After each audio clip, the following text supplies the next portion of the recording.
Hello and welcome back to Kerbal Space Program. I'm Ryan. We really messed up last time around. I mean, that rover's in shambles. I could have loaded a quick save to get it back, but I don't really like doing that. It doesn't feel very realistic. No one died, of course. If someone had died, then maybe it would be worth going back. This is the Mountain Shuttle. It's not called that because it's supposed to look like a space shuttle. It's just like the more traditional sense of the word shuttle, which involves shuttling things back and forth, which is what this will do. Our pilot's going to be Valentina. If you're not familiar with her, she's the fourth, main Kerbinaut that's been added. She was added whenever female Kerbals were added. Being a Kerbinaut is like a bit of a boys' club.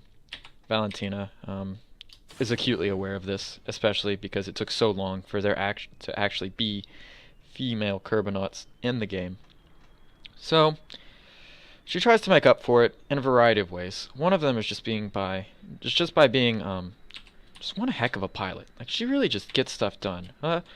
She also, she does tricks sometimes when it's not really necessary, and sometimes when it's even a little dangerous. And she set up a hoop. Oh wow! Oh, she did it! Wow. I mean, she kind of buzzed the tower, kind of Top Gun style. But more importantly, flew through that hoop, which, if you look at it, is actually called hoop.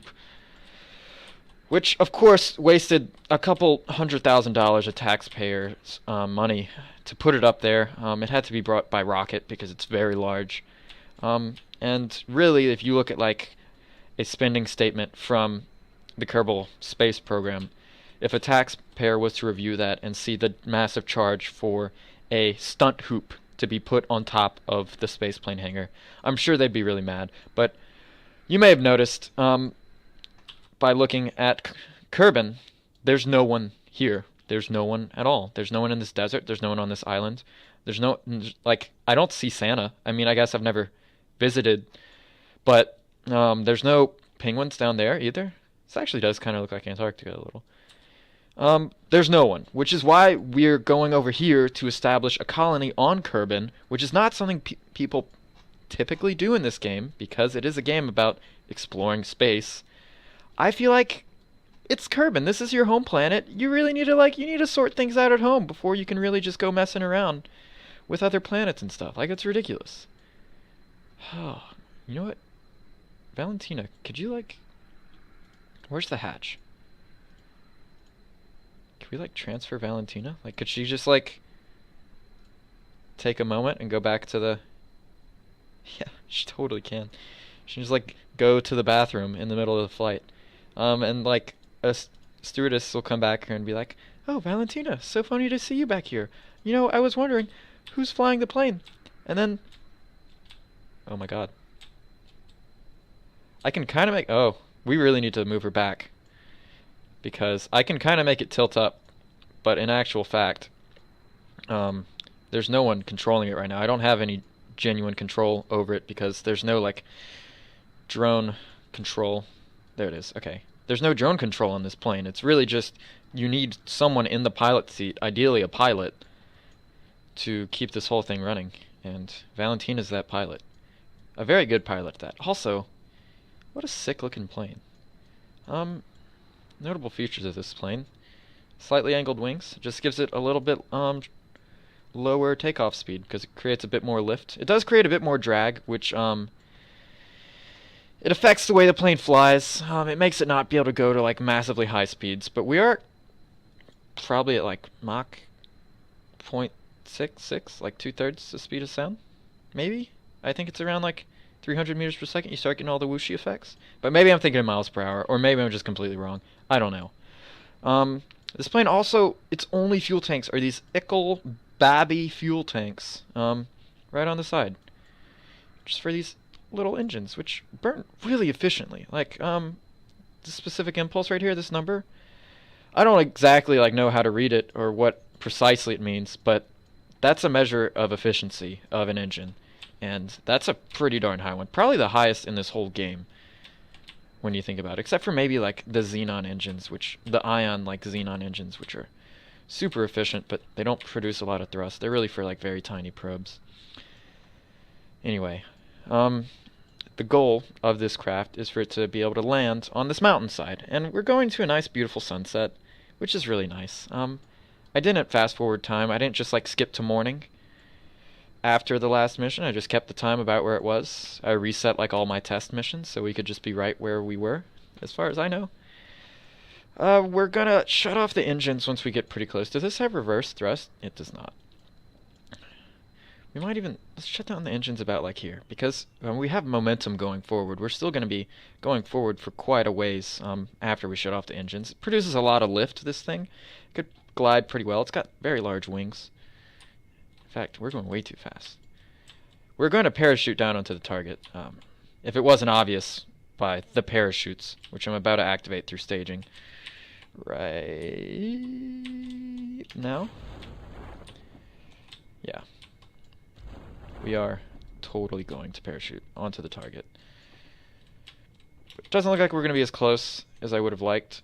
Maybe we can throttle up a little and just kind of like point the plane the direction we want to go. Like even with the parachutes out. Here, like really crank it up. Like get after it, Valentina. You're going to have to walk the whole way if you don't figure out a way to get over there.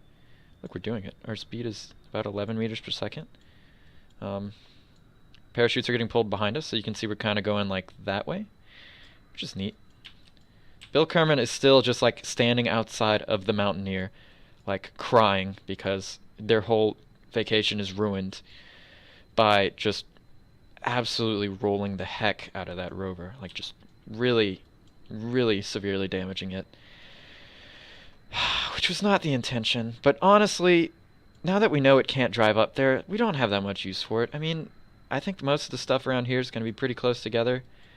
So, like, what are you going to rove to? Like, realistically. This is really nice. This is working, not really in any kind of intended way, but I like it. I really do. I like the lights. I really love the cabin lights. I like crew compartments that have cabin lights, and I really like cockpits that have cabin lights. Never mind that. Oh wait, we're gonna land. I can show you the inside after we've landed. Shut the engine off. Oh man. That was really just awkward. What an awkward landing, Valentina. No style points for that landing. Good grief. Alright, the engines are off. They're not producing any thrust either. That is the part of the rover that stuck the landing, which means that this thing right here is the Mountaineer. And Bill is probably out here somewhere just crying. Yep, there he is. Brakes on. Brakes on. Okay, great. Valentina has arrived. Of course, each of these pods right here has room for 2 Kerbals, which means Bill, Bob, and Jeb could all fit in here. And also, if someone else got stuck over here somehow, they'd all be able to fly back to the KSC in this thing, which is really nice. Of course, you're on Kerbin, so you could just recover them, which I don't find that realistic, at least in this kind of colonization we're doing right now. So we're not going to do that, at least for a while. Yeah, and you can just set it on the ground. Ain't that nice? We're going to shut these off, because although they're not even producing any thrust, I wouldn't want to accidentally like press shift and like throttle up and like take off and skid along the ground and explode. I don't see that as being an ideal. So we're gonna turn them off. And they also make a noise. Like even when they're throttled down all the way, they're like still running. All hatches obstructed. My butt, all hatches are obstructed. What if we tilt like that? Yeah, now she can get out. I really don't like that screeching noise. I really don't want this vacation area to have some kind of like constant screeching noise in the background. I don't think that's a desirable thing. I'm sure most of you would agree. Alright guys. We're gonna have a real science moment right here. I know there's been a lot of screwing around and not a lot of space-related stuff so far in these 2 videos you've seen, but that is the mun right there. And while that's not that uncommon of a thing to see, especially because in real life everyone's seen the moon outside of Earth, pretty often, almost every night, if you actually go outside and look, it's there almost every night. So that's not that remarkable. What is remarkable is right there. See that little speck? You might notice that, like, if you look around, you can't see any stars. And it's not that there's just one star that's so bright you can see it during the sunset. That's actually Minmus. That is the minor moon of Kerbin. That is much farther out than the Mun, and has a much lower gravity than the Mun because it's smaller. That's it right there. Can you believe that? Look, I can even show you on the map. I'll prove it to you. So we are right here. That's our path, apparently, which is weird. I guess it's confused because we're on a mountain, but that's us. And we see the Mun out that way. And then, I don't know if you can see that speck right there. There's a little speck. Can I? Yep, Minmus. Minmus, Mun, Kerbin, sun. So the sun is almost on the other side of Kerbin, which is why the sun is setting. The moon's right there, and Minmus is right there, which is why they're kind of lined up. And I think that's really neat. This has been your space moment for the series. Maybe the first space moment for the whole series so far, which is pathetic, really, in a game called Kerbal Space Program, which is about having a space program and going to space. I guess that's a little pathetic, but that's okay. It's fine. This rover, you know, upon further inspection, I think it's a total loss. There's no, like, command module on this whole thing. There's no way to control it whatsoever. Like, you couldn't even, I mean, you could try, but if you go here, you would have to, like, actually jump up. Valentina would have to stop messing around. What? I can't even grab onto this ladder. In fact, I just went right on through it. Maybe it's, like, secretly broken. Oh, nope. She's got it. Oh, it's because I have my HUD turned off. Duh. This is cool. You can see out a little bit. It's a bit of a new vantage point, which is nice. But even if she, like, wiggles, or, like, if I press, like, all the buttons, she's not going to make this rover move anytime soon. Also, that wheel's broken, and if you learned anything in the last episode, it's that when a wheel breaks, the whole thing is basically a total loss. I don't know if you've ever been in a car that had a flat tire or like a really busted wheel like that, but you actually just leave the car on the side of the road and it decomposes over time because it's just a total loss. It's not even worth the effort to try to move it somewhere else. It just gets left. And so if you ever see an abandoned car on the side of the road, that is what's happened to it. Believe it or not. This is pretty screwed up too. I mean, you could still control it. Jeb, oh, you know what? I bet Jeb will be able to see us. No. Jeb, you in there? Hang on, we're gonna get right here. We're gonna switch to this thing. We're gonna go to Jeb's view. Oh, yeah, look at Valentina out there. She's really disappointed in Jeb. Jeb's piloting. Can I, like, I can switch to this. Can I turn around? I can't turn around and look at Jeb. But I can get a really close look at just... See that? She's real pissed. She's really pissed. Jeb, just go get in the plane. Valentina is beyond done with the three amigos out here screwing around, crashing rovers, wasting thousands of dollars. I mean, given Valentina wasted a bit of money putting that hoop on top of the spaceplane hangar just to fly through at the beginning of the video, just for like a little pizzazz, just to kind of show that she's capable and that even women can be really cool Kerbinauts, which I think is a lot more of a worthy cause than allowing Jeb, Bill, and Bob to just come out here and smash stuff like a bunch of fools. Like, seriously. Valentina is so in the right now. I mean, she's the one who has to come out here and rescue their sorry butts when they go and roll a rover like a bunch of idiots. So, I think she has a bit of a right to be pretty mad. That's just me. I guess you could disagree. I mean, we went over this last time, how it's going to go down in my book one way, and it's going to go down in your book another way, and that's fine, but my book's better, and it's going to sell more copies because it's going to be more interesting. But that's it. Bill's the last one in. Oh, you know what? I didn't. Shoot. Bob is like right here, isn't he? Nope. Huh? What? Board. Yeah, it's full. Of course it is. Because Bob... Crew hatch? Crew hatch. Bob, you're gonna get in the front. Because you know what? Bob, you're like the least favorite. You don't do anything that cool. You're a scientist, so that means... At the end of the day, your job is most likely going to be sitting in a research lab for months at a time on the surface of some alien planet, which has just made you into a tremendous hermit, which maybe that's not exactly your fault that your line of work makes you into a hermit, but you did choose your line of work, Bob. You didn't have to do this. You could have been one of those Kerbals that like runs around on the floor while space planes and rockets get built. You could have been one of those. You could have been the one who drives the little yellow truck like an absolute maniac and like skids through people and miraculously doesn't damage any of them somehow. You could have been that guy, Bob. But no, you wanted to be a scientist. So if you're going to complain that your line of work is what made you into the antisocial son of a gun you are today, that's not my problem. And I don't appreciate you trying to pin that on me. You know what? This is just going to stay here. We're going to leave this here for now. Because what I really want to do is I want to get some buildings here. Like, it's still not really a colony. All we have is a bunch of rover debris and one plane, which I think if Christopher Columbus went to the New World and he found a bunch of rover debris and one plane that had 4 little green aliens in it, he wouldn't look at it and be like, wow, this place is already colonized, I should leave. He would look at it and be like, some horrible disaster has happened here. We need to help these people because they seem to be in a lot of trouble, which is not the impression we want to create with our colony. That's not the effect that we really want. All right, observation deck. That's what it's called. Yeah. Okay. Similar to the last one. This is our payload right here. This is the front bit. This is the back bit. That helps it fly. This thing does actually fly.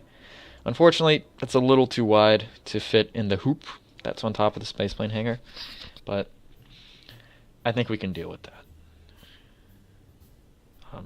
When I say deal with that, I don't, of course, mean that we're going to try it anyway and just knock over the hoop and break off wings. What I mean is we're just going to not attempt to fly through the hoop.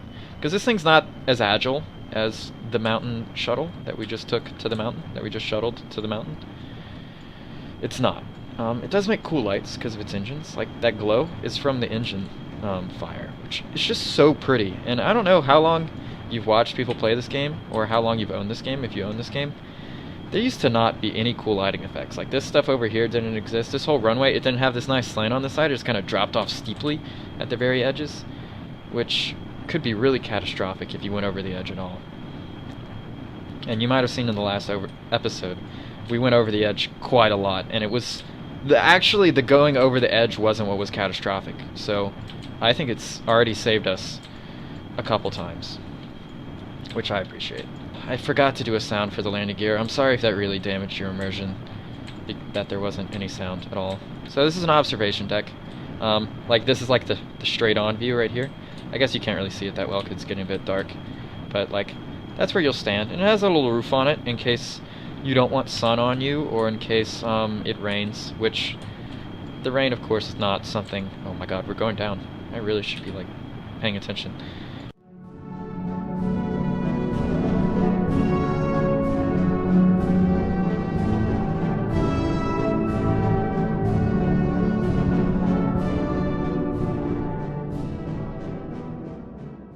Okay, here we go. We're going for a night landing. Oh, jeez.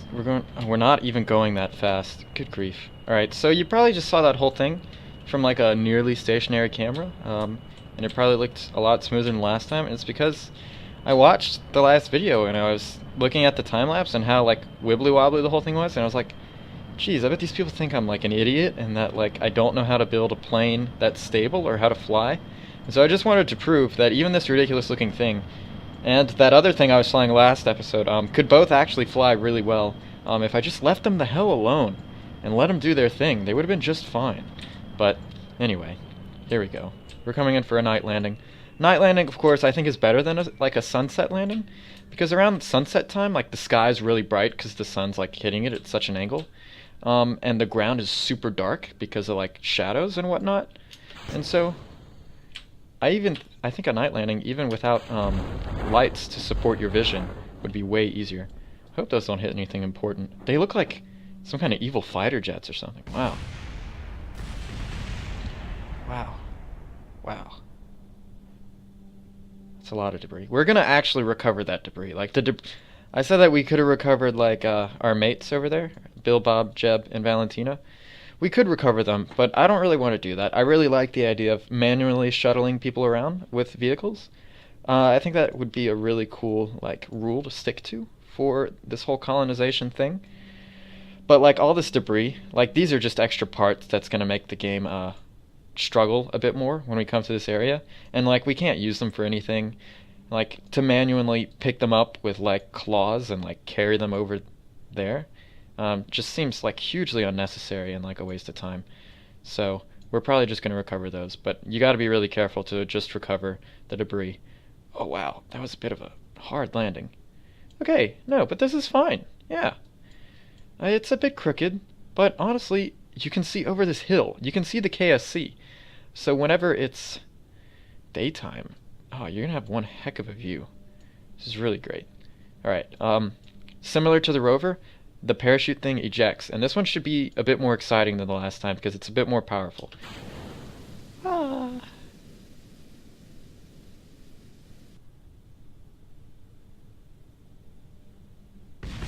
Oh wow. Okay, that was closer than I thought it was.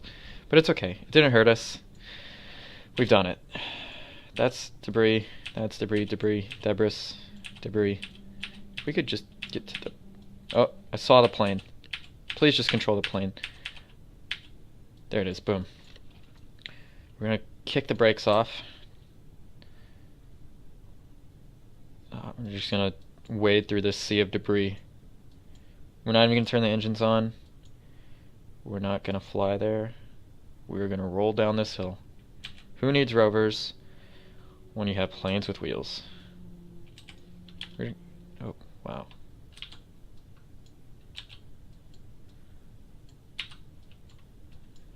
This is really fast. This is really fast. Oh, it's really cinematic like this. Oh no. I regret everything.